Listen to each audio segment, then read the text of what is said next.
Salut à toi et bienvenue dans les sentiers de vie de Stécie. Aujourd'hui, c'est un épisode spécial, même très spécial, parce qu'on va pas parler rando aujourd'hui. Tu te demandes peut-être ce qui se trame. Bon, si t'as suivi les réseaux sociaux, tu dois un petit peu savoir, mais je t'explique. Je participe à un événement caritatif international qui s'appelle le Podcaston et qui permet aux créateurs de podcasts de mettre en avant et donc à l'honneur dans un épisode l'association de notre choix. Alors il était évident pour moi de faire partie de ces 1600 podcasteurs et de partager mon micro avec Antoine Roualet, fondateur de Basket au pied, cette association pour laquelle j'ai eu un véritable coup de cœur de par leur engagement auprès des enfants atteints d'un cancer. Je te souhaite de passer un agréable moment et une bonne écoute. Salut Antoine, aujourd'hui je voulais te voir justement pour parler un petit peu de ton association et première question, je voulais savoir si tu pouvais te présenter un petit peu et présenter ton asso. Et oui, donc moi je m'appelle Antoine Roualet, je suis effectivement le fondateur de l'association Basket au pied qui depuis 2018 intervient essentiellement, je dis essentiellement mais je reviendrai dessus après, dans les services de cancérologie pédiatrique.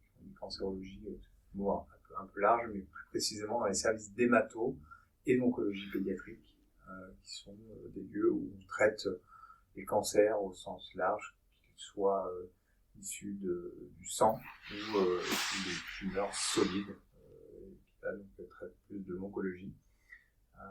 Et donc depuis 2018, on est spécialisé dans une approche un peu particulière, qui est d'amener la nature au vue du ciel et le sport en immersion au travers d'une technologie de réalité virtuelle. Et depuis 2018, ça a beaucoup évolué et donc l'association Basket au pied a étendu son axe de travail. Et avant, on était vraiment spécialisé en découverte, bien-être, apaisement et divertissement. Et maintenant, on est spécialisé dans l'accompagnement des soins douloureux, en lien avec le parcours de soins des patients en hémato et en onco, mais aussi dans plein d'autres disciplines médicales depuis 2024, parce qu'on a entamé un vrai tournant. Voilà. Ok, bah du coup, est-ce que tu peux parler de ce tournant justement? C'était un peu le teasing et maintenant on rentre dans le vif du sujet. En gros, la technologie de réalité virtuelle, elle a quand même quelque chose d'assez fort et d'assez puissant. C'est pas une technologie avec laquelle j'avais moi beaucoup d'affinité à l'époque, parce que j'avais un peu peur d'emmener la société dans quelque chose de trop virtuel, on allait forcément un peu l'abrutir, ou la rendre encore plus bête qu'elle l'est parfois, et du coup ça me faisait un petit peu peur.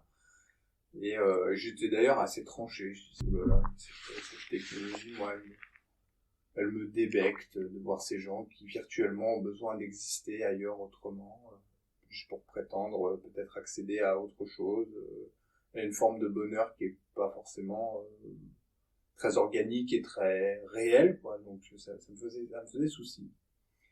Et à l'époque, en 2017, je termine un parcours d'accompagnement avec l'association Le Rire Médecin, que je courais beaucoup à l'époque.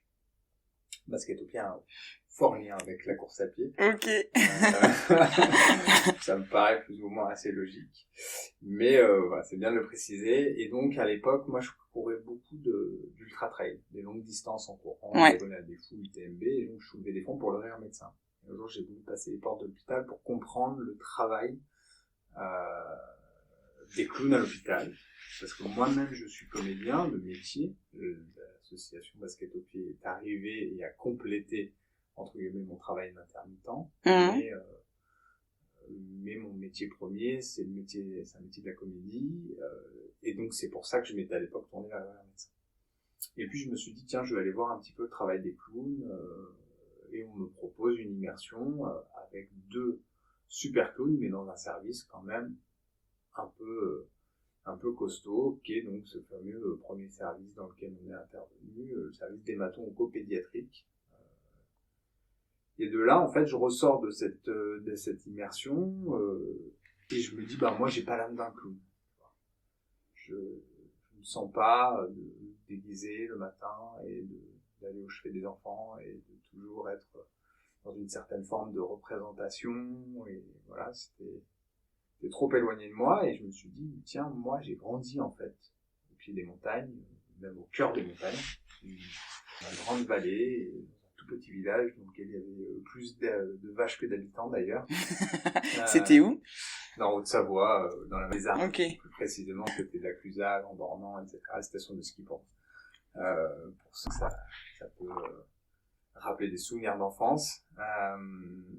Et je me dis, mais voilà, moi cette nature, elle m'a vu grandir, elle m'a fait grandir, elle m'a permis d'être ce que je suis aujourd'hui, et je pense qu'elle peut peut-être, si on arrive à la faire rentrer dans ces services-là, amener quelque chose de positif à ces gosses. Et pour rappel rapide, mais quand tu rentres dans un parcours de soins oncologiques ou hématologiques, quand tu es un enfant, c'est parfois très long, c'est surtout des traitements très lourds, c'est une vie qui s'arrête, une vie au quotidien avec les frères, les sœurs, etc. On se retrouve plus qu'avec papa ou maman, voire dans certains cas papa et maman, mais pas toujours.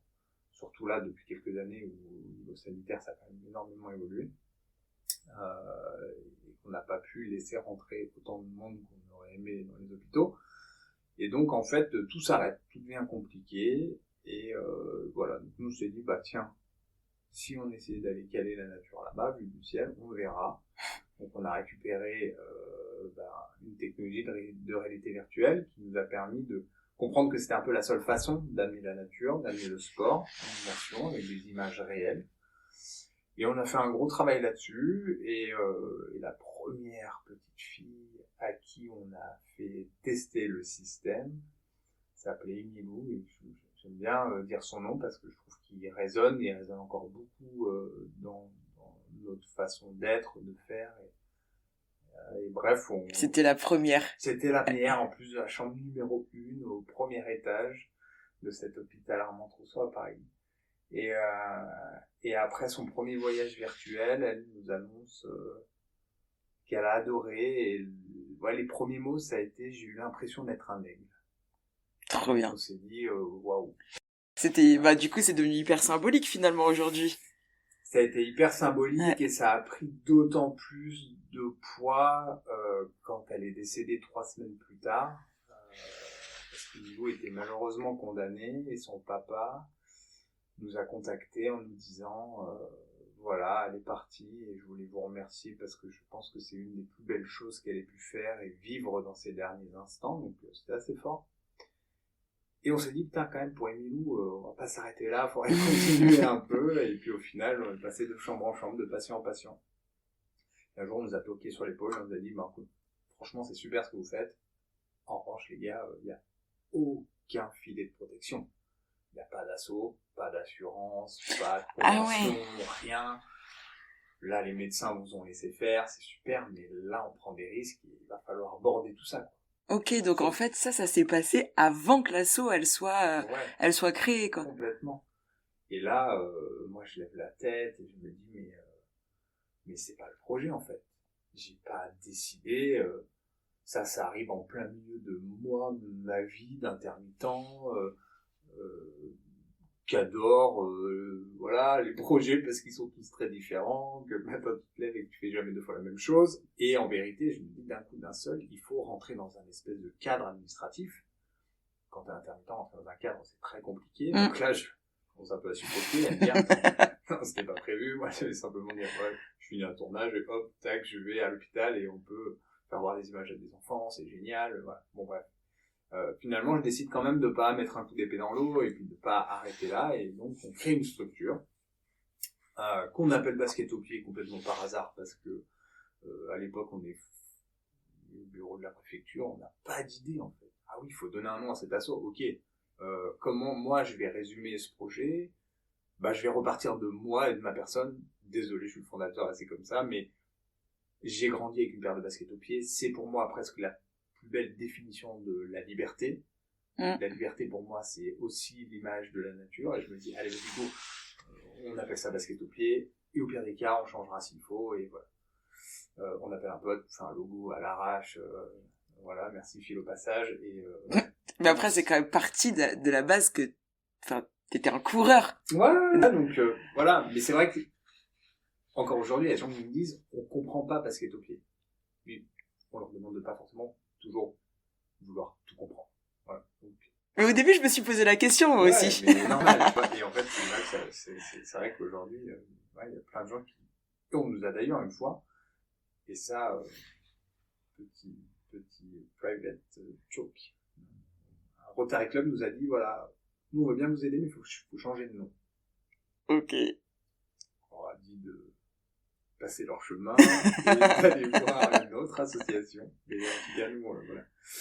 Et bref, tout ça pour dire que qu'on abordait les choses à la préf, et puis on a effectivement récupéré une assurance responsabilité civile, et on est retourné dans ce service, et on a commencé un peu à explorer tout un champ de possibles. Puis là, d'un coup, d'un seul, on commençait un peu à communiquer à droite à gauche sur les réseaux, et puis on nous a dit, ah, ce serait super que vous soyez aussi à Clermont-Ferrand. Ok, ouais, bah why not, tu vois, ok, bah pourquoi pas, allez, c'est parti. Donc on a ouvert à Clermont-Ferrand sous l'impulsion de Lionel Paris, qui est un super coureur, ami maintenant, avec qui on partage beaucoup de choses, et qui juste en fait a eu cette idée-là pour les enfants de l'hôpital à côté de chez lui. Et puis un autre jour, il y a un mec qui s'appelle Fabien Nedelec qui m'appelle, qui me dit, je t'appelle depuis Saint-Denis à La Réunion. Et il me dit, écoute, voilà, nous on aimerait avoir ça pour nos gamins sur l'île de La Réunion. Et nous on dit, ouais, ok, c'est cool, allez.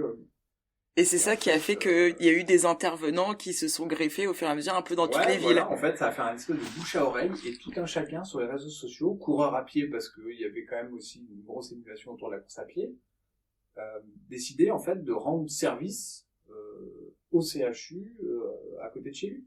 Et donc de se dire, putain, ouais, moi en fait ça me botte, ce projet il est un peu unique, c'est vrai qu'on est une association assez unique en France, et on arrivait au milieu d'un tissu associatif qui était déjà quand même bien chargé. Mais nous, on avait tiré notre épingle du jeu, et ce qu'on faisait, c'était un peu, voilà, personne ne le faisait. Donc, tout le monde a dit, ouais, moi je lève la main, moi je lève la main. Et en fait, nous, on a commencé à dire, ouais, ok, cool, et tout. Et en fait, c'est un peu comme, je sais pas, peut-être pas comme ouvrir une pizzeria et en ouvrir 10 et s'appeler un jour Pizza, tu vois. Ouais. Mais, en vrai, il y avait un truc qui était jouissif, c'est, on ne faisait rien, il y avait du répondant. Enfin, on envoyait quand même une vibes, et en retour, il y avait quand même quelque chose qui se passait. Donc, je me disais, ouais, putain, c'est cool. Sauf qu'à un moment, la banquière a retoqué sur l'épaule en disant, hé, les gars, là, en fait, la thune, il y en a pas, hein. On va partir à droite à gauche et tout dans tous les sens, il va falloir quand même soulever des fonds.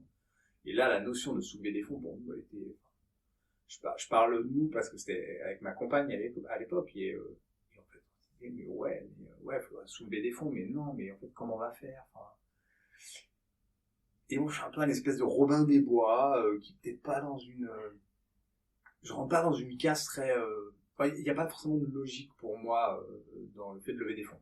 On a commencé à chercher, savoir comment étaient établis les budgets des associations, etc. On s'est rendu compte que les assos en grande partie, 60-80% de ce qu'ils récupèrent de leur budget, en fait, vient des personnes, des particuliers, qui ouvrent tous les jours leur boîte aux lettres et qui reçoivent des newsletters, soit dans la boîte aux lettres physique, soit dans la boîte aux lettres d'email, etc. Et bref.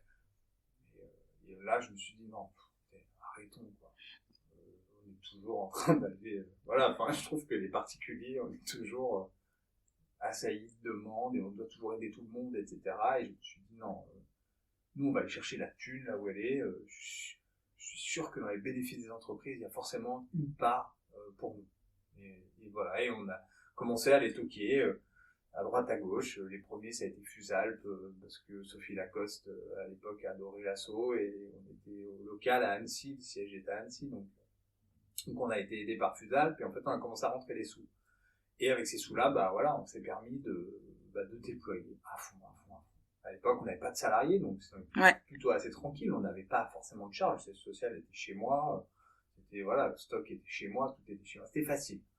Et puis on a commencé à se déployer partout, et très vite on a commencé à aborder un peu, parce que finalement il n'y avait pas que la cancéro-pédiatrique qui était demandeuse, mais en fait on se rendait compte qu'il y avait les maisons de retraite, les services d'urgence pédiatrique, etc. Et puis nous on disait non, nous on est focus, voilà. Je reviens sur l'histoire de la pizzeria et de Pizza Hut. Quand tu as ouvert une pizzeria, c'est toujours plus facile d'en ouvrir une deuxième plutôt que d'ouvrir un restaurant asiatique, par exemple. Finalement, tu perds un peu tes repères. Nous, on se disait, ok, la cancéropédiatrie, ça nous passionne.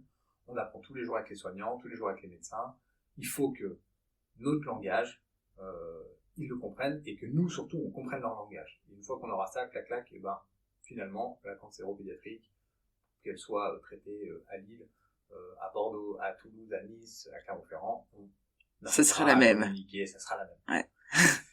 Et donc voilà, on s'est mis à fond là-dedans, et puis pendant des années, on s'est dit, ouais, non, on fera rien d'autre. On est vraiment spécialisé cancéropédiatrique. Et puis, au fur et à mesure, on commençait un peu à ouvrir des antennes à droite à gauche. Il fallait aussi qu'on ait des équipes pour accompagner les enfants et faire découvrir la technologie aux enfants et les images, etc. Donc on a commencé à recruter toute une équipe de bénévoles. Et ça a été nos super bénévoles pendant 5 ans, 6 ans presque.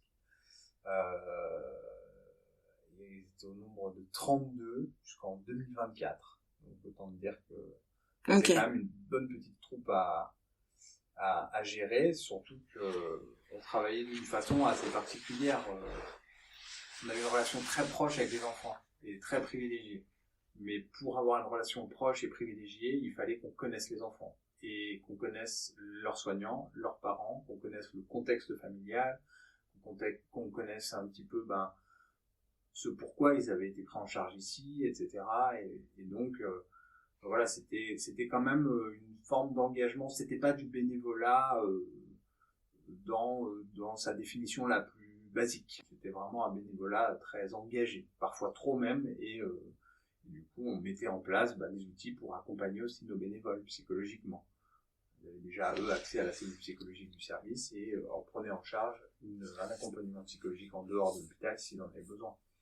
Mais voilà, parce que c'est quand même cette technologie qu'on utilise, elle a la faculté, si tu veux, de projeter un enfant en plein cœur de la nature. On a à peu près, je sais plus, 80-90 vidéos aujourd'hui. On peut t'envoyer dans les Alpes, dans les Pyrénées, en Islande, au-dessus des volcans en Sicile, et voilà, on peut t'envoyer sous l'eau avec les baleines, sous l'eau avec les requins, on peut t'envoyer en Tanzanie ou en Ouganda avec des lions et des éléphants, et donc quelque part c'est super chouette, et le fait que ce soit super chouette et qu'on ait la possibilité de presque faire un tour du monde en quelques minutes, voire quelques heures, on a tout de suite été accaparé par des équipes médicales et des équipes de soins palliatifs en nous disant, voilà, aujourd'hui, vous traitez l'hémato-oncopède, c'est super, le parcours de soins, c'est, on va dire, 100% des gamins. Sur ces 100% de gamins, il y a 80% environ de ces gamins-là qui vont sortir guéris et qui vont pouvoir peut-être aller découvrir post-maladie, la nature, le sauvage, etc. Sauf qu'il y a quand même 20% de gamins qui vont malheureusement décéder, rester sur le carreau. Et qui ne verront pas. Qui ne verront jamais tout ça. Ouais. Donc, on s'est retrouvés hyper sollicités sur ce sujet-là, et donc on a dit, ouais, ok, carrément. Parce que nous, en fait, on est arrivé dans le milieu associatif et dans ce contexte hospitalier sans histoire, il n'y avait pas de backstory, tu vois. On n'avait pas eu un enfant malade, on n'avait pas eu tout ça, donc quelque part, on avait une énergie débordante. Et on se disait, ouais, non, mais nous, en Novi, ça va super, on remonte les manches, on y va, tu vois, et là, on a peur de rien. Et donc, on lui disait, oui, tu sais, dans la chambre numéro 304, on a un enfant qui, malheureusement, est en fin de vie, et est-ce que vous pourriez aller le voir et lui faire voir des choses? Et il nous disait, ouais, carrément, t'inquiète, pas de problème. Et en fait, on avait peur de rien. Sauf que ça a accumulé sur plusieurs années, à l'échelle de plusieurs hôpitaux en France. On commençait un peu à mettre un sac à dos, et puis même si on avait l'impression de poser le sac à dos le soir, on ne le posait pas vraiment, et parfois ça nous rattrapait un peu la nuit, un peu tout le temps. On s'est dit, mince, là ça commence à devenir un peu plus costaud, comment on peut faire pour protéger nos bénévoles, comment on peut faire pour se protéger nous. Et puis on s'est rendu compte avec les années que la technologie qu'on amenait à l'hôpital, elle avait quand même la faculté de certes d'immerger les patients, mais en fait de détourner énormément leur attention. Bon, on n'a rien inventé, hein. Le détournement de l'attention, tu fous un gamin devant la télé, c'est gagné, c'est ça. Voilà. Donc, quelque part, on se disait, bon, ok, pas mal, intéressant.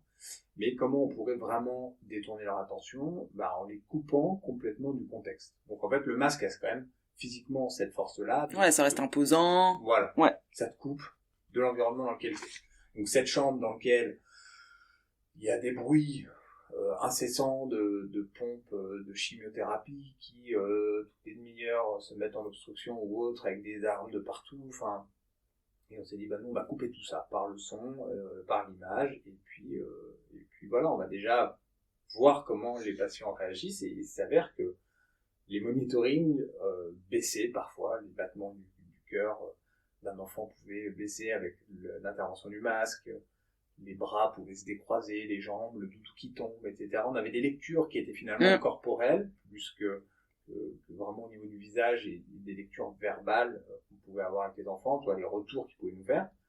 On s'est dit, il y a quand même un truc cool. Et puis, c'est parti, encore une fois, d'un hôpital parisien dans lequel on était beaucoup présent, dans lequel on a beaucoup développé le matériel, et un jour, une étudiante me dit, tu sais, on a une patiente, là, elle a 7 ans, c'est pas facile, on n'arrive pas à lui passer ce traitement par la sonde nasogastrique. La sonde nasogastrique, c'est un tuyau qui tu passes par le nez, qui descend dans ton estomac, et donc c'est par là que passent énormément de choses, dont certains traitements.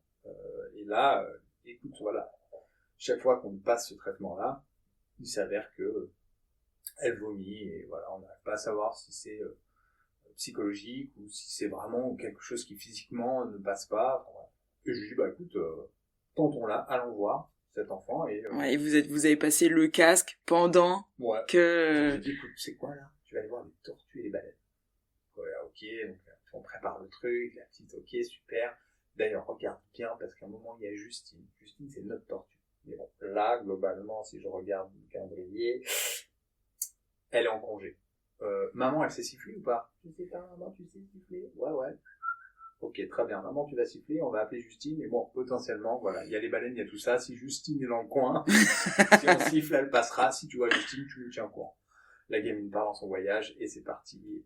Effectivement, maman se met à siffler dans la chambre. Donc, ça amène aussi quelque part une énergie qui est différente, tu vois. Et cette soignante qui flippe de se dire, si ce traitement-là passe pas, on rentre dans une certaine forme d'échec, tu vois, thérapeutique, et cet enfant a besoin de ce traitement pour guérir, tu vois. Donc, il y a une vraie question là-dessus, et encore une fois, on n'est pas là pour on n'a pas la capacité de les sauver, ces gamins-là.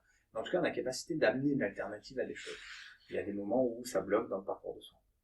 Et Justine arrive, la petite se met à hurler, allez là, la tortue, etc., machin, et pendant ce temps-là, les soignants, évidemment, s'affairent à passer ce traitement, et au bout de 10 minutes, elle retire le masque, elle dit, maman, j'ai vu ça, et puis à un moment, il y avait ça, etc.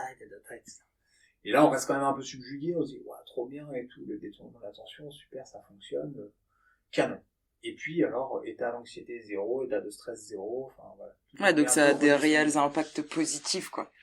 Voilà, on se rend compte de ça, mais encore à l'époque, on sait pas, tu vois, on sait pas où on met les pieds, on sait pas si c'est envisageable ou autre, mais ça me met la puce à l'oreille. Là, je rentre chez moi et je me dis, ok, cool, tu vois, le bien-être, la découverte, c'est sympa, mais il y a quand même un truc à explorer, détournement de l'attention, donc j'essaie de tout retourner, de comprendre ce détournement de l'attention, comment on peut l'amener de plus en plus, peut-être au cœur des soins, et puis ça devient presque obsédant, mais ça a toujours été, au moment où je suis rentré dans les premiers services de cancéro comme ça a été quelque chose d'assez obsédant, parce que j'avais l'intention, surtout de ne pas passer pour une buse et d'être le plus précis dans ma façon d'aborder ces pathologies. Voilà, et puis tu es constamment en échange avec des médecins, des professeurs, des chefs de service. Mais c'est ça, c'est que vous restez pas tout seul face au projet et à l'accompagnement des enfants, quoi, finalement. Non, et puis on n'aurait jamais réussi à arriver jusque-là si on n'avait pas était en capacité d'aller solliciter le corps médical, le corps soignant, d'aller solliciter ne serait-ce aussi que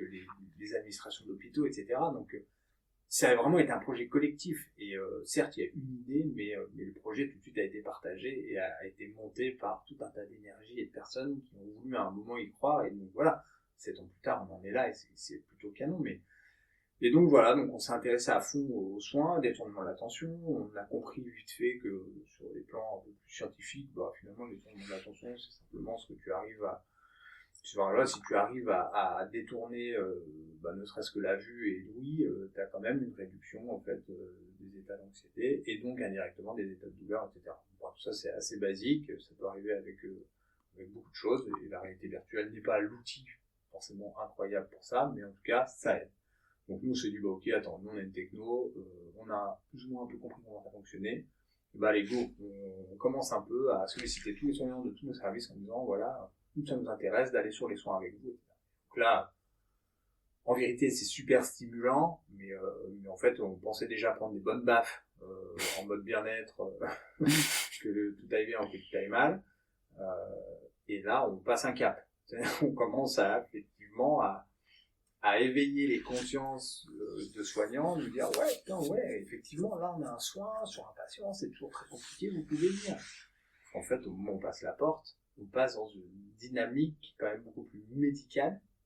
La chambre n'est plus un terrain de bien-être et de divertissement pour nous, mais devient un peu une salle de combat, quoi. Ouais, c'est ça. Jusqu'à Et là, ce que vous arrivez à mettre le casque. Ouais. Demain, faire accepter à cet enfant que le casque qu'on lui a déjà montré n'est plus un outil de divertissement, mais devient un outil de travail pour les soignants et de détournement de l'attention pendant le geste. Genre, je vais t'immerger en pleine nature et pendant ce temps-là, nos amis médecins et soignants vont pouvoir prodiguer ce qu'ils ont à prodiguer et réaliser le geste qu'ils ont à réaliser. Sauf qu'il faut comprendre qu'en hémato ou en onco, il y a des gestes qui sont super invasifs et super douloureux et donc presque cavaliers à des moments, tu vois. Ouais. De là, on se dit ok, c'est parti et au début, c'était il y a eu des moments super intéressants. Il y a eu des moments complètement catastrophiques où on n'a jamais pu poser le masque sur le nez du gamin. Ah, donc c'est déjà arrivé qu'il y ait des total refus, quoi. Ouais, complet. Les soignants qui nous disaient, pose ton masque, viens, on plus les pieds. Des enfants qui mordent, etc. Mais parce que la détresse de l'enfant dans le soin, si tu veux, elle est tellement profonde que...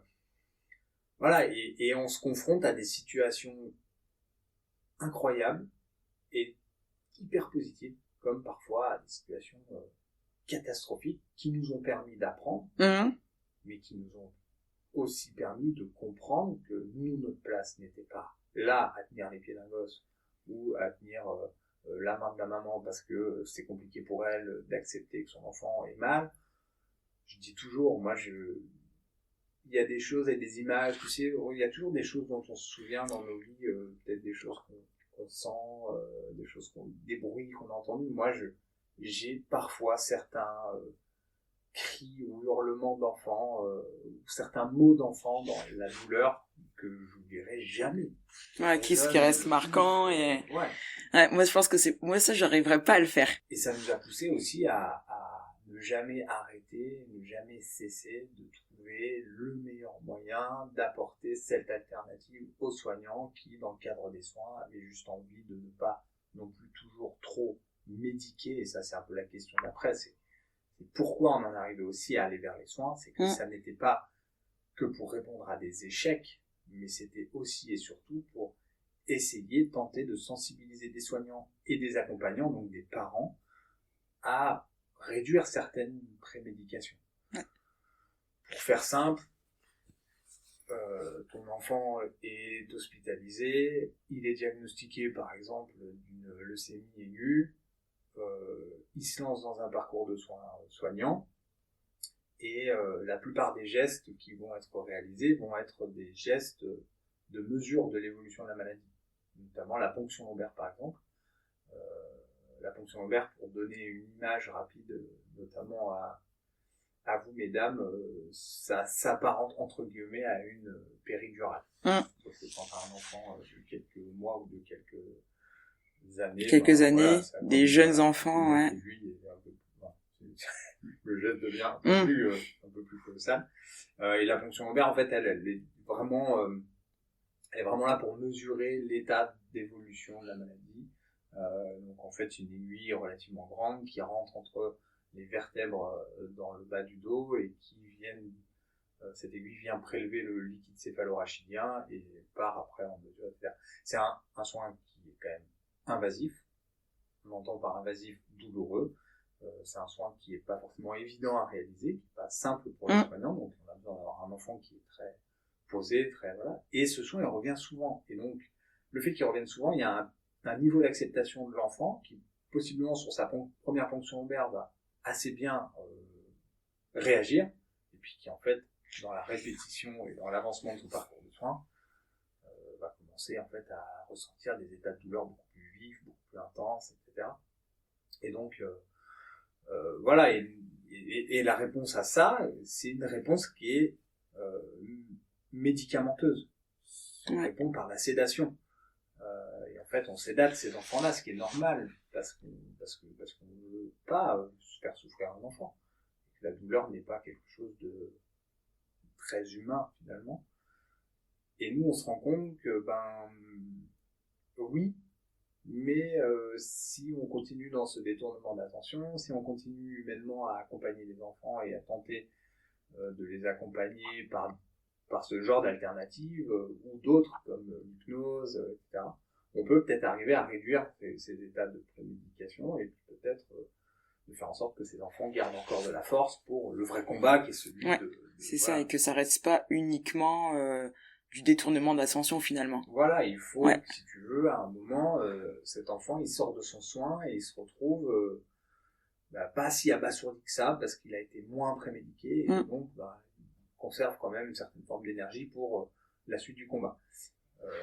Et bref, voilà, et on s'est passionné de tous ces soins, de tous ces gestes, et on a essayé de comprendre et d'aboutir à un système de réalité virtuelle immersif, permettant aux enfants de devenir plus ou moins acteurs de leurs soins, en racontant aux soignants ce qu'ils voient, ce qu'ils perçoivent, ce qu'ils ressentent. Quand un enfant est sous l'eau, il y a un moment où le médecin va piquer, possiblement on va plutôt ensemble avec l'enfant penser que c'est peut-être un oursin au fond de l'eau. Ok, et du coup en fait ils peuvent choisir ce qu'ils peuvent voir. Ouais, et c'est aussi là que c'est intéressant, parce qu'il y a beaucoup de pédagogie autour des soins, et nous, on adore découvrir un enfant. Et c'est aussi une certaine façon de le faire revivre comme enfant. Un enfant, quand il rentre à l'hôpital, il est classé dans ce qu'on appelle une position de patient, partie de la patientèle. Et patient, ça veut dire ce que ça veut dire. Ouais, en fait, et tout ce qui engendre à côté, quoi. Ouais. T'as pas le droit de dire non à l'hôpital, on va devoir traiter ta maladie, te guérir, etc. Et quand t'as un enfant, tu captes pas, j'ai un cancer. Non, l'annonce, elle est violente, mais elle est très violente pour les parents. Un enfant qui a quelques années, il comprend pas, il n'a pas la notion, pas le recul. Malheureusement, les parents, eux, ont un recul un peu plus grand, et pour certains, au moment de l'annonce, c'est déjà un pied dans la tombe, c'est déjà les premiers coups de pelle, alors que pas du tout. Finalement, on n'a jamais autant et aussi bien soigné le cancer depuis quelques années, donc quelque part, il y a une notion d'espoir, mais cette notion d'espoir, elle est anéantie dès le début, et elle refait surface un petit peu avec le temps, mais c'est jamais trop forcément évident. Tandis que lui, l'enfant, si tu veux, en question, quelque part, j'ai un cancer, la seule notion que j'ai, c'est effectivement, ça doit quand même être grave, parce qu'au moment où le médecin, d'ailleurs, le méchant médecin, a dit à mes parents que j'avais un cancer, ils se sont mis à pleurer. Et ça, c'est, si tu veux, la seule chose que l'enfant a comme notion de gravité et de ce pourquoi il est là. Ouais. Et après, derrière, il comprend que, effectivement, on lui laisse pas trop le choix. Il faut qu'il soit calme, reposé, dans un lit, toujours dans la même position. On va devoir lui mettre tout un tas de choses, un monitoring, on va devoir lui mettre un boîtier par lequel tous ces traitements vont passer, que toutes les heures, toutes les 2 heures, les infirmières vont passer pour prendre des constantes, de saturation, d'oxygène, de battement, de machin. Et si tu veux, ce parcours de soins, mine de rien, même si l'enfant est impatient, mine de rien, ce parcours de soins est quand même très dynamique. Et très, on sollicite énormément l'enfant. Donc lui, si tu veux, il n'a pas trop le choix. Et en fait, le seul moment où nous, on arrive à faire en sorte qu'ils sortent de cette capsule de patient et qu'ils redeviennent des enfants, c'est quand on leur donne la parole et qu'on leur donne la possibilité d'exprimer ce qu'ils ressentent, etc.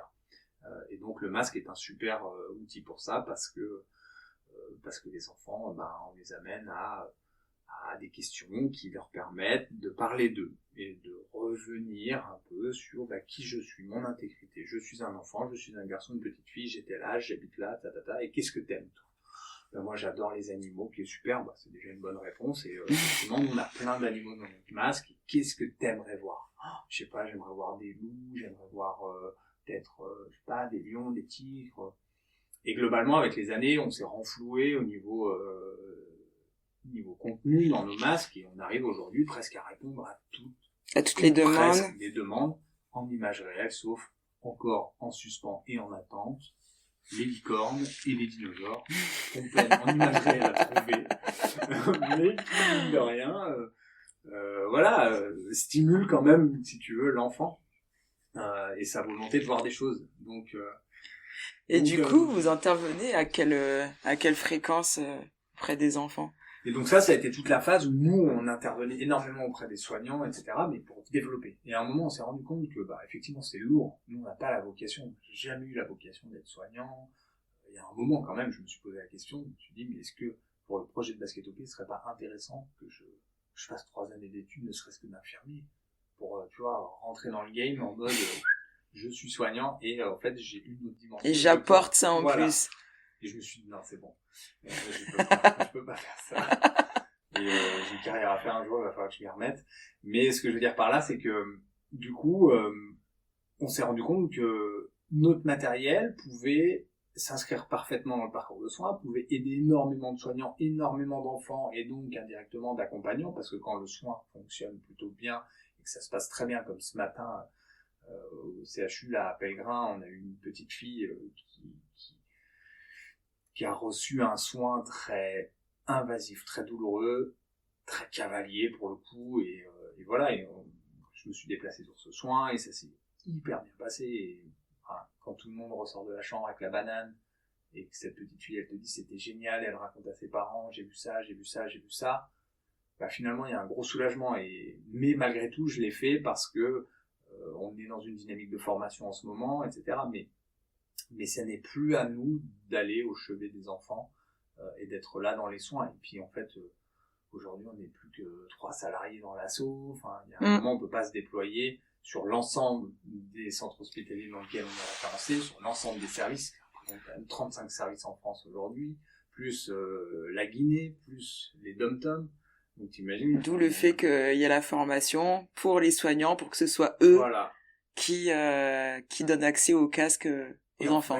Exactement. Et en fait, on s'est dit, tout ce développement, tout ce travail, tout ce que les bénévoles ont pu permettre dans nos services à démocratiser cet outil de réalité virtuelle, non pas comme un outil de divertissement et de jeu, mais comme un outil de travail, et on s'en est servi, et à un moment, on a simplement dit, voilà, écoutez, je pense qu'on a abouti le développement d'un matériel qui est très simple d'utilisation, qu'en fait, nous, on vient très régulièrement dans les services, mais on n'est pas là 24/24, et que cet outil, en fait, globalement, il peut aider 24/24, aussi bien le matin sur des soins, que l'après-midi dans une dynamique de j'ai besoin sur quelques minutes, quelques heures de pallier un petit état d'anxiété ou d'isolement parce que papa et maman sont pas forcément toujours là, etc. Donc hop, on crée une bulle de nature dans laquelle on voyage, etc. Ou alors dans la nuit, parce que la nuit c'est aussi un moment où les états d'anxiété sont extrapolés et les enfants ont très peur et donc les soignants souvent interviennent avec le masque la nuit pour essayer d'enrayer ces moments-là. Et d'apaiser aussi. Bon, la nuit je dors. À un moment on s'est dit on va sensibiliser les soignants, on va les former et en fait on va devenir entre guillemets prestataires de l'hôpital public, sauf que l'énorme différence qu'il y a entre un prestataire et nous, c'est que nous en fait on fournit tout gratuitement aujourd'hui aux équipes. Donc le travail il est simple, un service nous contacte, on essaie de comprendre comment ils fonctionnent, quelle est leur discipline, de quoi est jonché leur travail au quotidien, et on essaie autour de ça d'établir un protocole de développement, de déploiement de nos unités de réalité virtuelle.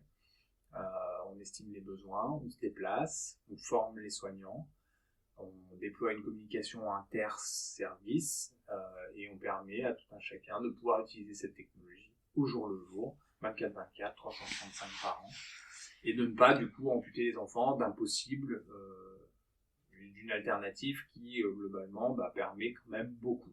Voilà. Ok. Donc là, c'est un petit peu l'évolution, le tournant que prend l'association en fait. Ouais, exactement. Depuis 2024, on a décidé, j'aime pas dire ce mot-là, de remercier, mais je les remercie, mais remercier, c'est pas forcément, on a arrêté la forme avec laquelle on avançait, qui était celle du bénévolat, parce qu'on passait dans une dimension professionnalisante et que finalement tu peux plus te permettre d'envoyer des bénévoles pour la formation des soignants dans le cadre des soins, etc. Donc quelque part cette professionnalisation, elle nous a quand même amputé d'une grosse partie de l'aventure qu'on vivait depuis 5 ans, qui était de partager sous une forme un peu familiale avec toute cette équipe de bénévoles. Ouais. Une aventure qui était plutôt assez humaine, assez chouette, assez unique. Et voilà, mais il y a un moment, il a fallu prendre la décision de dire est-ce qu'on conserve ce petit confort et ce kiff qu'on a de partager ensemble cette aventure dans une dynamique bien-être, divertissement des enfants, ou est-ce que on se dit pas que finalement le matériel qu'on a il est incroyable dans l'accompagnement des soins et que finalement on peut peut-être prétendre aider bien plus par la transmission de notre savoir et d'une technologie qu'on utilise et qui aboutit pour eux en fait. Ok. Donc ça a été vraiment vraiment difficile, à la fois pour moi, pour nous sur le conseil d'administration, sur le bureau de l'association, et puis pour les bénévoles en fait qui pour le coup qui étaient super aventure. Ouais, parce qu'ils étaient ultra engagés hyper engagés, peut-être même trop parfois, c'en était beau à voir. Autant agaçant que beau, parce que agaçant dans le sens où moi j'avais qu'une peur, c'est d'en récupérer un jour la tête dans le mur et que ça soit trop tard en fait. Mais ils peuvent se former aussi. Alors du coup, là c'est aussi le truc d'après, c'est que on commence aussi à ressolliciter certains de nos anciens bénévoles dans une dynamique de professionnalisation. De leur dire voilà, sous contrat, de prestataire, à raison de X jours par mois ou par an, de pouvoir réintervenir dans leur CHU, dans leur service, auprès des soignants qu'ils connaissent, etc. Parfois auprès de certains enfants qu'ils connaissent aussi, qui sont là depuis X mois ou années. Et non pas de venir dans une dynamique de jeu et de divertissement, mais une dynamique professionnalisante, de se dire à chaque fois que je termine une journée, je sais qu'il y a X soignants formés et que derrière vont pouvoir prodiguer X soins, etc. Donc, c'est super positif. Et puis il y avait aussi cette frustration qu'on vivait depuis plusieurs années de, comme je disais tout à l'heure, de refuser en fait de sortir du cadre hémato-oncopédiatrique. Ok, alors que là, du coup, le but, ce serait aussi d'élargir justement à notre public. Et là, si tu veux, on s'est dit, ok, l'hémato-oncopède, c'est super, il y a une 20aine de services en France, globalement, on est dans presque tous les services, ça fonctionne, c'est cool. Pourquoi on n'essaierait pas, en gagnant toute cette partie bien-être, divertissement qu'on arrêtait, ça laissait, on avait redescendu une voile du bateau et on avait la possibilité d'agrandir cette grande voile avec laquelle on avait envie d'avancer, qui était celle des soins, et de dire, peut-être qu'on pourrait l'ouvrir à d'autres disciplines et à, finalement dire ok plutôt que non, et du coup enlever aussi cette frustration qu'on avait à titre perso. Et là, c'est clairement ce qui s'est passé en 2024, et je vais être super de le dire, c'est complètement parti en couille. C'est-à-dire que la boîte mail a commencé à s'emballer, le téléphone, et en fait, la problématique qu'on a, nous, en interne, Greg et moi, c'est, et puis aussi les autres personnes qui bossent avec nous sur le conseil d'administration, c'est qu'on a du mal à dire non, en fait. Que la seule limite qu'on a aujourd'hui, c'est une limite financière.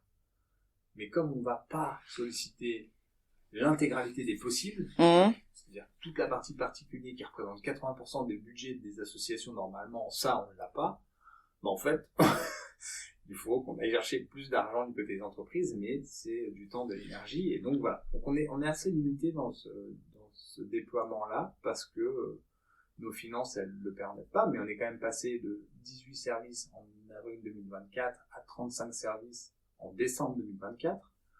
Donc on s'est vraiment mis la rate au courbouillon pour essayer de développer un maximum de services différents, et donc maintenant on intervient en urgence pédiatrique, en réanimation, en cardiologie, pédiatrique et adulte, en service de pédopsychiatrie.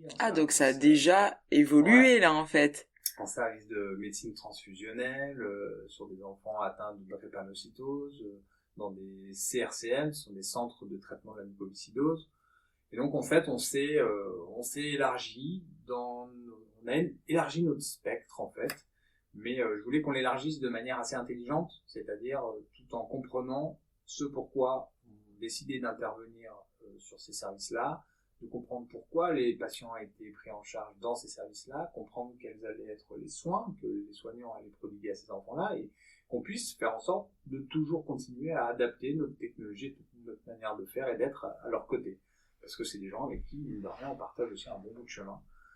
Quand on arrive dans un service, comme ici, par exemple à Bordeaux, Pellegrin, on les connaît depuis des années, on se tutoie tous, il y a un climat de confiance, on vient de chercher parfois, Nora, t'es là, super, on a un soin à 11h, est-ce que tu peux venir, ce serait super que tu sois là, etc. On en profite, ok, go. Et quand on se retrouve dans une chambre, j'expliquais un peu tout à l'heure, mais il y a une tension, il y a une confiance, il y a quelque chose d'assez lourd quand même. On traite de la vie, on traite aussi de la mort, possiblement, et il y a quand même tout un tas de choses en suspens. Il y a un énorme tas de facteurs qui permettent ou non de réaliser les choses en bonne et due forme et dans les meilleures conditions, et que donc de là on a l'impression, moi je regarde souvent les soignants parce que j'ai cette chance aussi dans le soin à un moment de me retirer une fois que le dispositif est installé, et j'ai toujours beaucoup d'émotions à regarder des auxiliaires de puéricultrices, des aides-soignantes,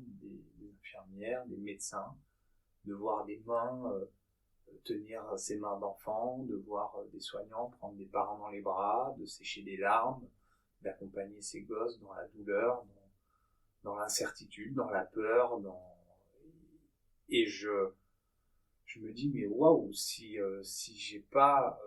j'ai cette chance-là, mais je suis indirectement aussi allé la chercher, de pouvoir être là dans ce climat de confiance que j'ai envers eux, et qui eux ils ont envers moi aussi, et qui me permet d'assister à des choses de l'ordre, c'est bien plus que de l'intime en fait, Oui, alors que de manière générale on demandera à tout le monde de sortir d'une chambre, alors que là oui, toi t'es vraiment inclus dans le parcours quoi en fait. Ouais. Tu vois, sur cette anecdote, mais qui est rigolote,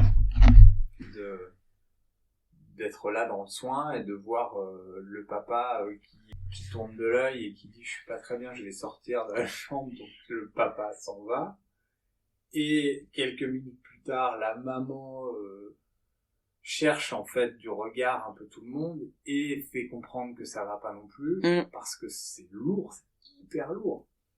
Et d'ailleurs si moi c'était mes gamins, je pense que ça serait exactement la même chose. J'ai ce recul quand même aussi, de dire ok, ça n'est pas mes enfants, ça n'est pas ma vie, ma maladie, etc. Donc quelque part garde une position en retrait et amène tout ce qu'il y a de positif, c'est-à-dire ton énergie et ta faculté de résistance. Mais donc t'arrives quand même à prendre pas mal de recul. Super compliqué, mais tu vois, donc quand t'as cette maman qui effectivement se sent pas bien non plus et demande à sortir, elle cherche un relais en fait, et ce relais-là, parfois c'est moi. Parce que je suis là, parce que j'ai eu les mots plutôt doux, chouettes envers cet enfant à qui j'ai proposé une alternative, le fait de voir des ours, etc. On a monté parfois une histoire bracadabrante de Justine la tortue qui va passer, etc. Donc là, tu fais partie intégrante de l'équation. Voilà, quoi. Et du coup on vient de chercher, et toi t'es là et tu dis ok, pas de problème, je prends le relais. Et tu vois tout, tu ressens tout, tu sens vibrer un enfant dans tes mains, tu sens quelque chose de l'ordre du puissant et de l'ordre aussi de, comment dire, de la, je sais pas comment expliquer, mais c'est de la détresse en fait. Ouais. Du coup t'es là pour absorber cette détresse. Et puis après il y a une phase de non-dit, tout le monde termine le soin, on ressort, tout le monde est exténué, on a transpiré.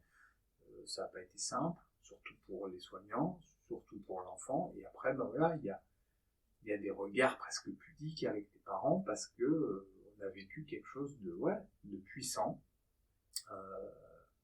Mais moi, je rentre chez moi le soir, ou pas d'ailleurs, parce que parfois, très souvent, je suis à l'hôtel. Mais oui, t'as beau prendre du recul, t'as beau te dire que il y a des moments qui sont très compliqués à assimiler, et je reçois très régulièrement, trop régulièrement, des avis de décès, nous remercions d'avoir accompagné cet enfant pendant le parcours de soins, etc. Ça, c'est très propre à la cancéropédiatrique. Et en fait, ouais, même si c'est pas ton gosse, il y a quelque chose qui n'est pas de l'ordre du normal, en fait. Ouais. Ça tourne pas dans Bah, surtout, ce sont des enfants, quoi. Ça tourne pas dans le bon sens. C'est vrai, c'est ça, ouais. Merde, il y a un moment, il y a une couille dans le pâté, et c'est pas, c'est pas normal. Et donc, quand c'est pas normal, forcément, ça vient te gratter un peu la caboche, quoi. Et non, moi j'ai eu beaucoup de moments très difficiles. J'ai jamais craqué dans une chambre, c'est impossible. Mais tu rentres le soir dans le TGV, t'as la tête contre la vitre, et t'as les larmes qui coulent, et les gens d'ailleurs assez souvent regardent, se disent putain c'est bizarre, il va pas très bien, l'impression. Mais je me dis des fois les gens se disent mais lui il a une merde, non, mais sa femme a quitté, c'est sûr, ou il a perdu un proche, ou... Non, j'ai perdu effectivement une petite partie de moi, et c'est assez rigolo, mais j'habite en montagne maintenant, j'ai cette chance-là de pouvoir lever les yeux au ciel très souvent et de voir des millions d'étoiles, et je me dis qu'il y en a toujours beaucoup trop qui me ramènent en fait à ces enfants que j'ai croisés, à ces regards que j'ai pu apprécier, à ces mots que j'ai pu recevoir, on a beaucoup de témoignages de parents, on peut pas dire, on est très très très très très gâtés en tant qu'association. On vous apporte beaucoup de reconnaissance aussi, j'imagine. Ouais. Et tu vois, en 2021, on a été récompensé par le prix Galien, on a été coup de cœur du jury du prix Galien, qui est un grand prix d'innovation médicale, réparti un peu partout dans le monde, alors, c'était très chouette parce que c'est une reconnaissance du milieu médical et scientifique. Donc quelque part, si tu veux, ça amène une certaine légitimité, une certaine caution à ton projet. Tu le fais pas pour ça. Disant que oui, ça sert à quelque chose, quoi. Voilà, ça sert à quelque chose. Et oui, sur le moment, c'était canon. Et je me souviens, on était dans les locaux du Parisien à Paris, il y avait une interview sur un plateau télé, et c'était est-ce que vous êtes content? Une des questions, c'était est-ce que vous êtes heureux, content de cette reconnaissance, de cette innovation technologique, etc.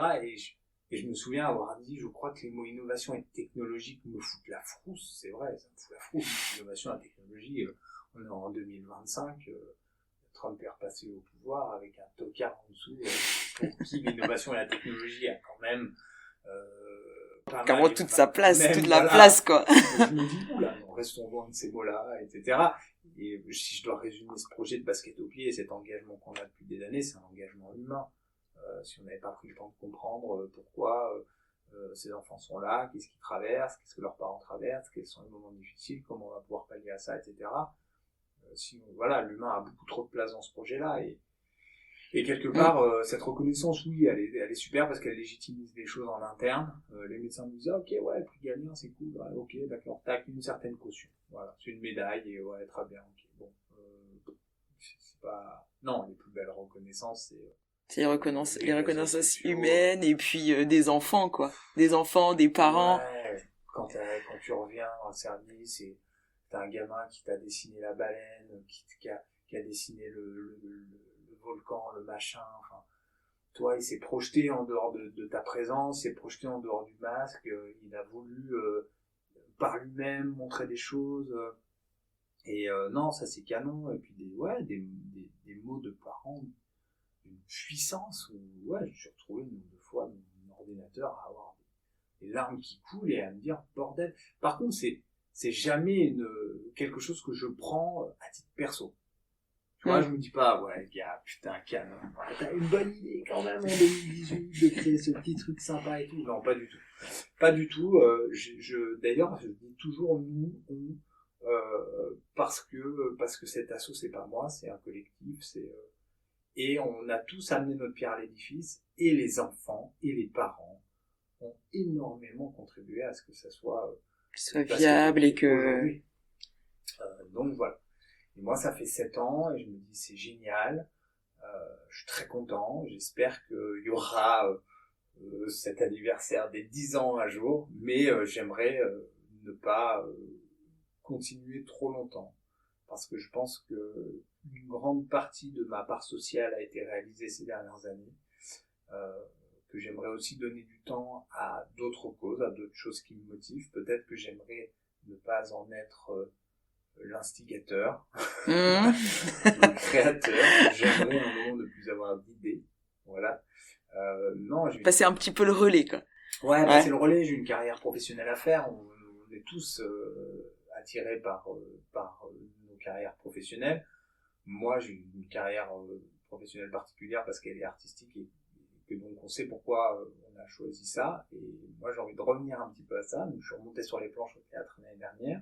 Je continue à faire de temps en temps des petites publicités, des choses comme ça, pour continuer un petit peu à mettre un peu de beurre dans les épinards et de choses en frigo. Ça, c'est clair. Et surtout, parce que ça me permet aussi de vivre de manière beaucoup plus légère, beaucoup plus volatile, futile parfois, en fait.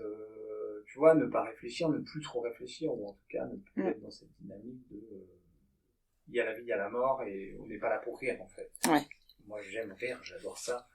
Il faut que tous les matins je rigole. Et d'ailleurs, ce qui est assez paradoxal, c'est que quand même dans nos services, on rigole beaucoup.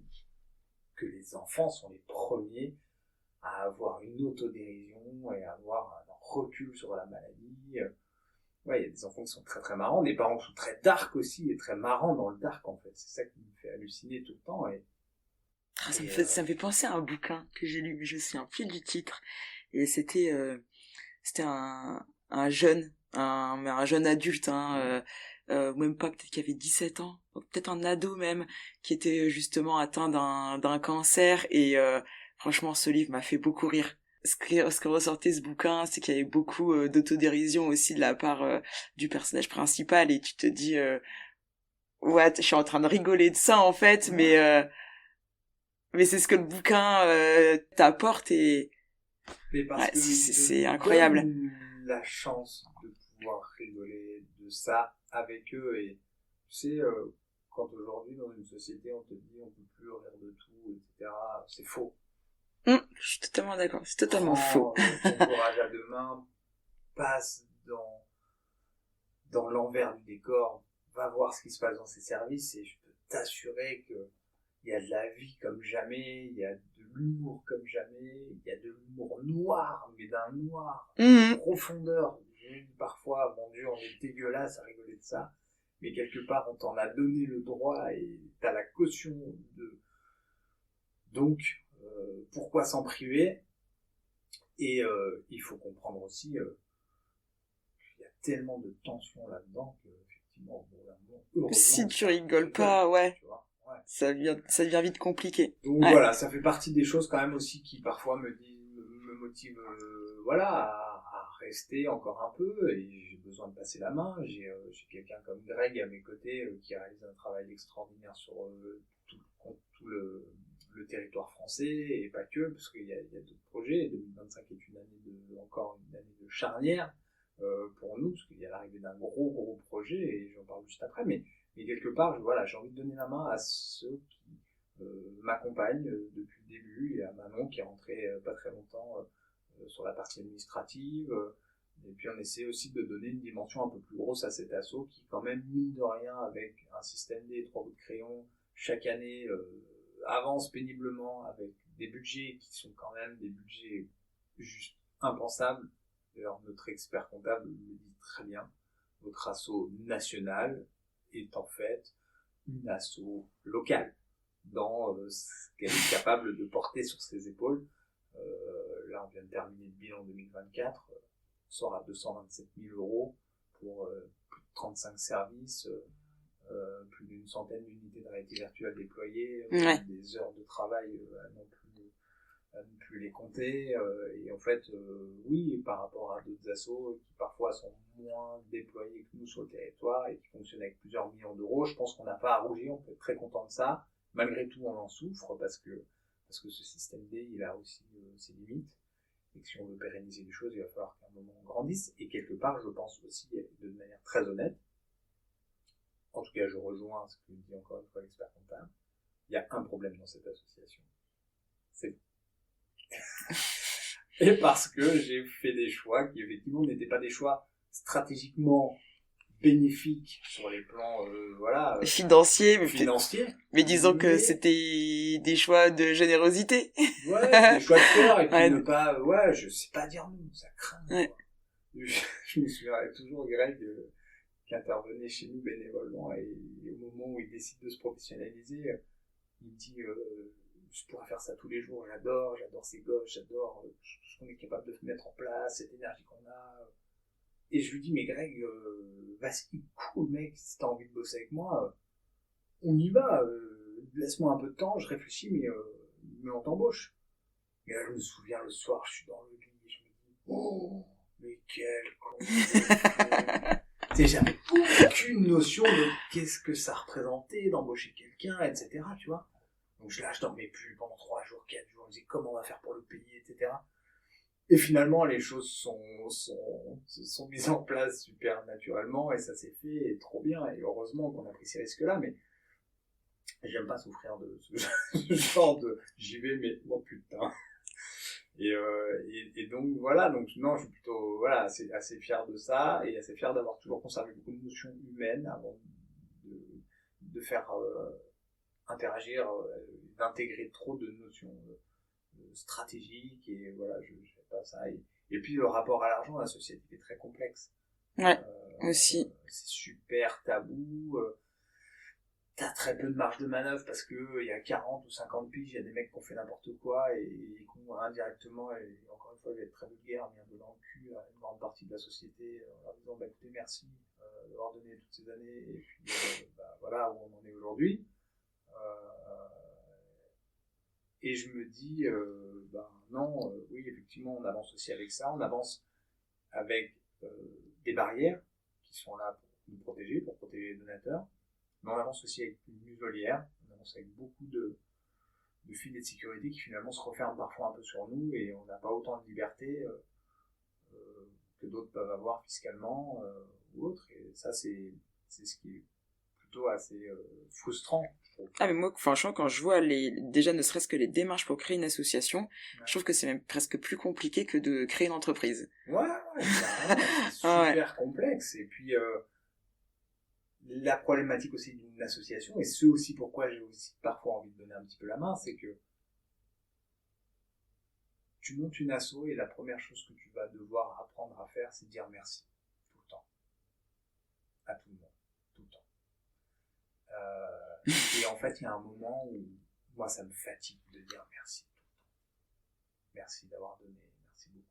Serrer la main aux mécènes, etc. Je le fais, je fais des conférences, parfois au national, tu vois, dernièrement avec la Caisse nationale d'assurance maladie, ou surtout dans toutes les CPN de France, j'adore ça, Fusalp, on a fait des gros trucs, et c'était super intéressant de partager une expérience.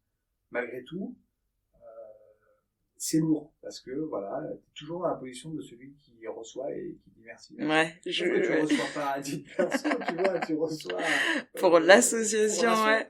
Donc c'est fatigant, et puis aussi avec les années, parfois c'est super dur d'entendre toujours avec une main sur l'épaule, c'est super ce que vous faites.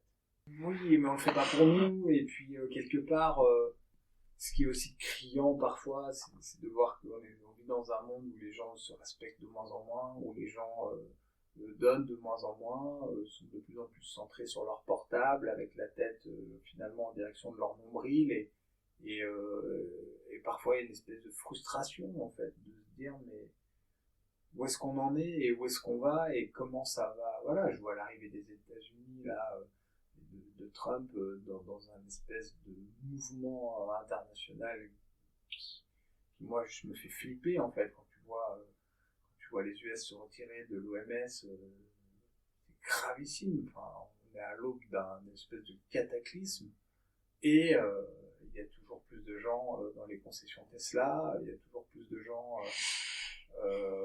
qui finalement pensent mettre une pièce dans le monnayeur, et finalement sont simplement en train de caler une balle de plus dans le chargeur, et je me dis que ouais, c'est grave, et fut un temps, j'étais persuadé que le monde associatif et que les ONG sauveraient le monde, parce qu'elles sauvent le monde depuis longtemps, les ONG, parce que justement les États prennent pas suffisamment leurs responsabilités.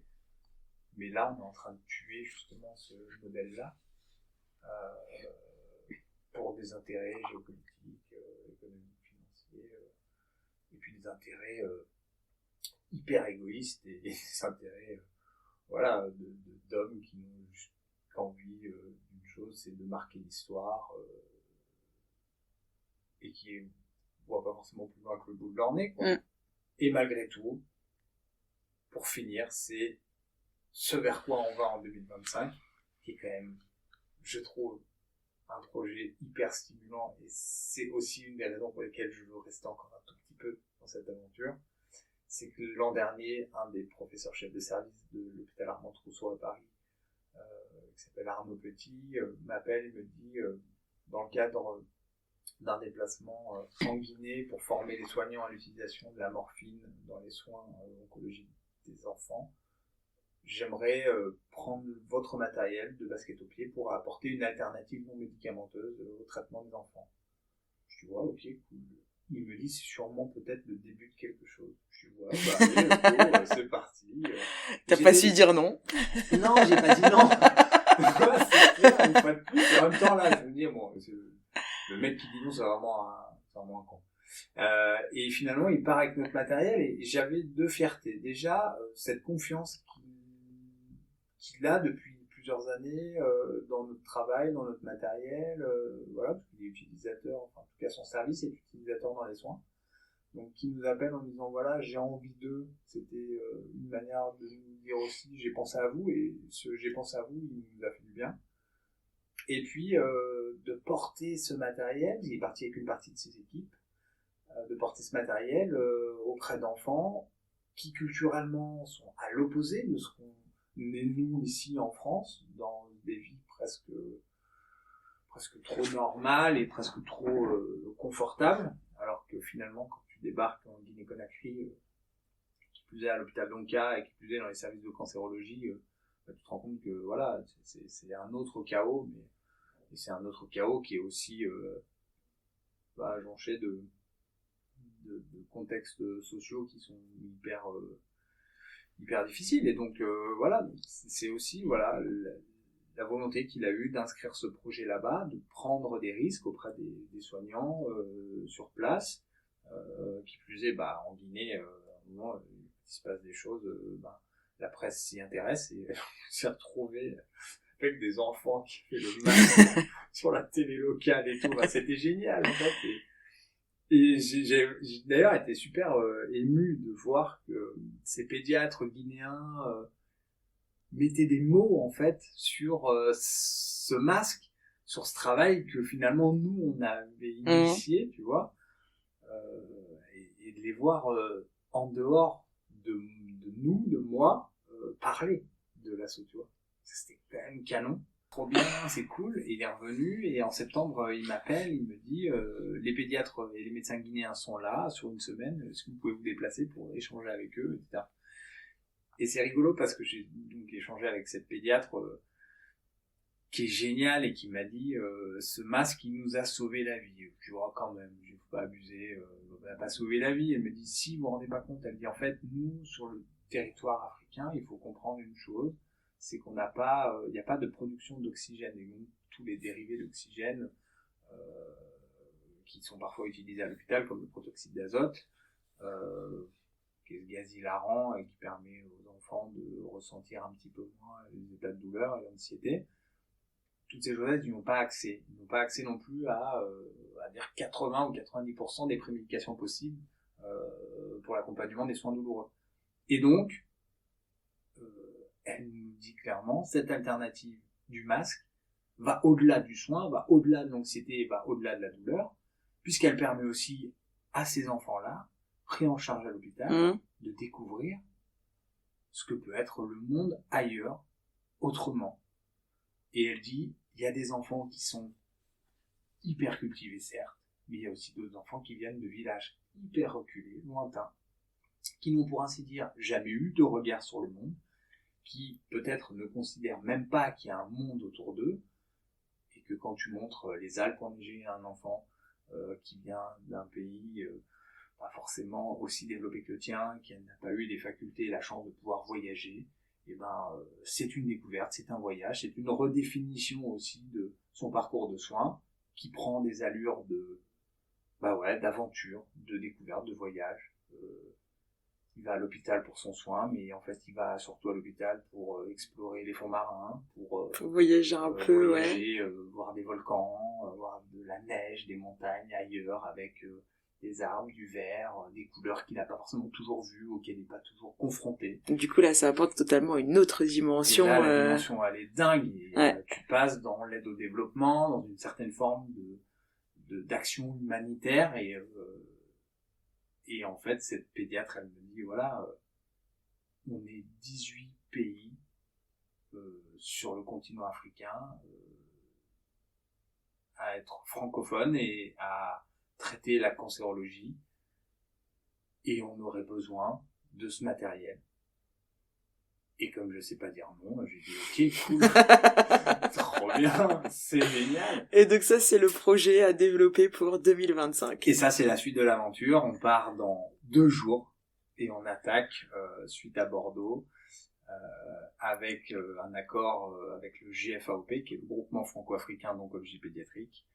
On se lance dans une dimension qui est plus internationale, qui est culturellement d'une richesse sans nom, et j'espère que ce matériel qu'on a développé, mais surtout tout ce qu'on a d'humain à apporter autour de ce projet, va pouvoir vivre pleinement comme ça a pu vivre, et comme ça vit encore, et comme ça vivra encore, j'espère, longtemps en France, et de se dire cette petite asso basket au pied, malgré tout elle est en capacité de changer pas mal de choses à des endroits qu'on connaît, qu'on maîtrise, qui sont autour de nous, mais aussi ailleurs. Et cet ailleurs, c'est l'Afrique, et on ne sait pas, peut-être plus tard encore au-delà des frontières africaines.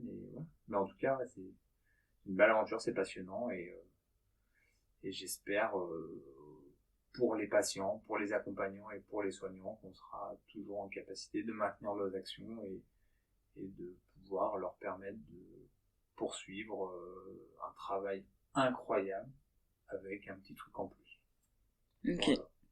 Super. Par contre, j'ai encore une question. Ouais.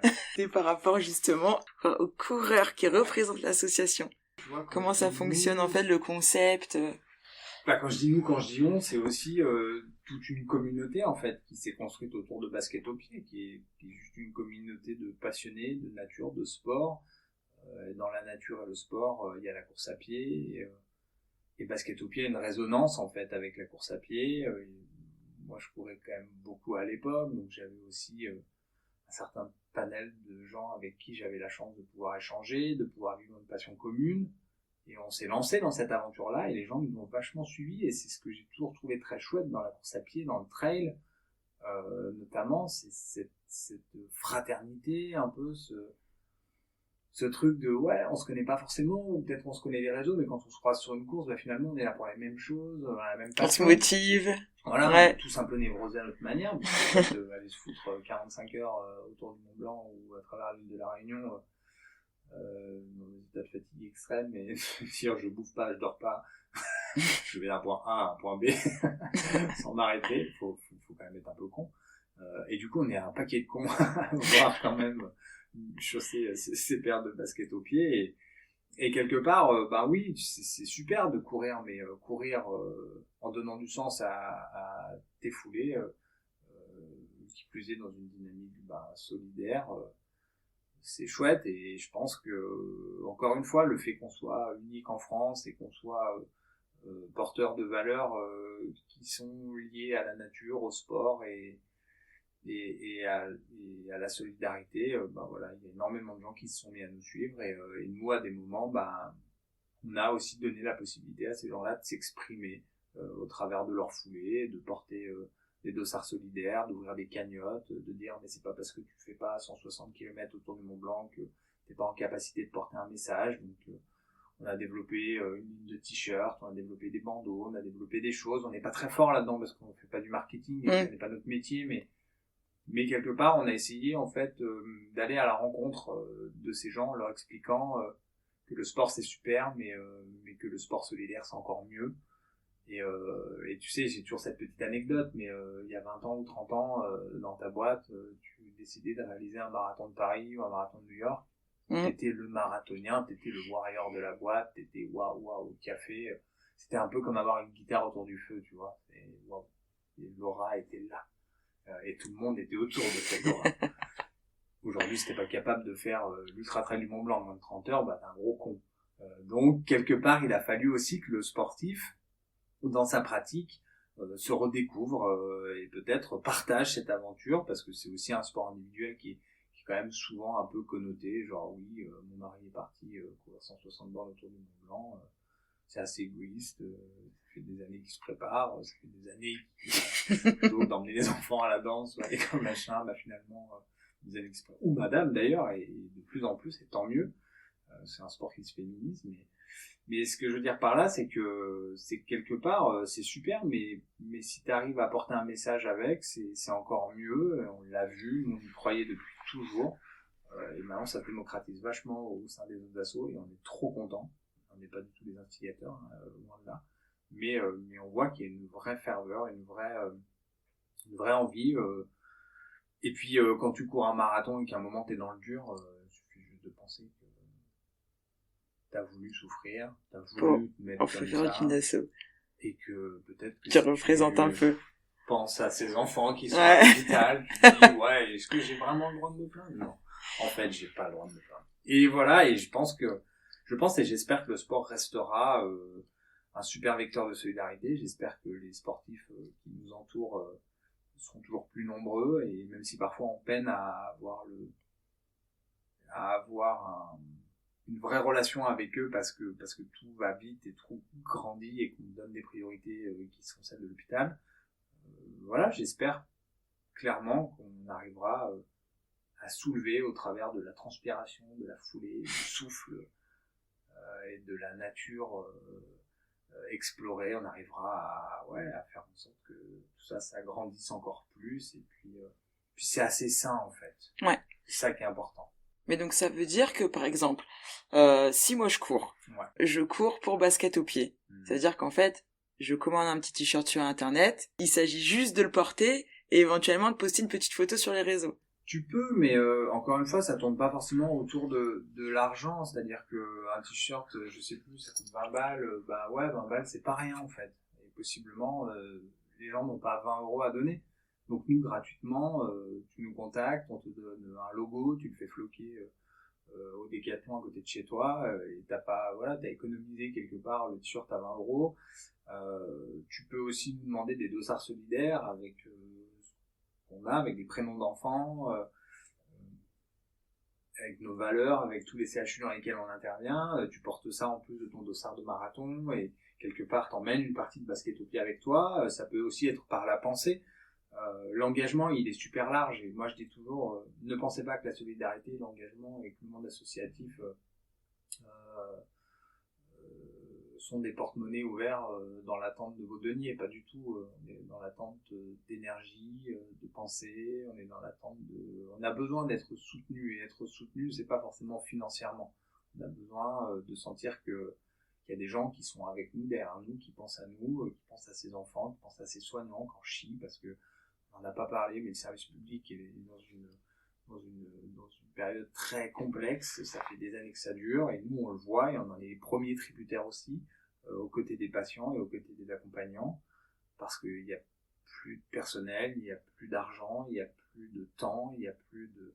C'est une réaction en chaîne qui est terrible, et oui, en 2025, c'est très compliqué en fait d'aborder un parcours de soins suite à une maladie en se disant que tout va aller super bien. Voilà. Ouais. Même si on va pas te laisser crever dans ton coin, évidemment, mais en tout cas, voilà, il y a un manque cruel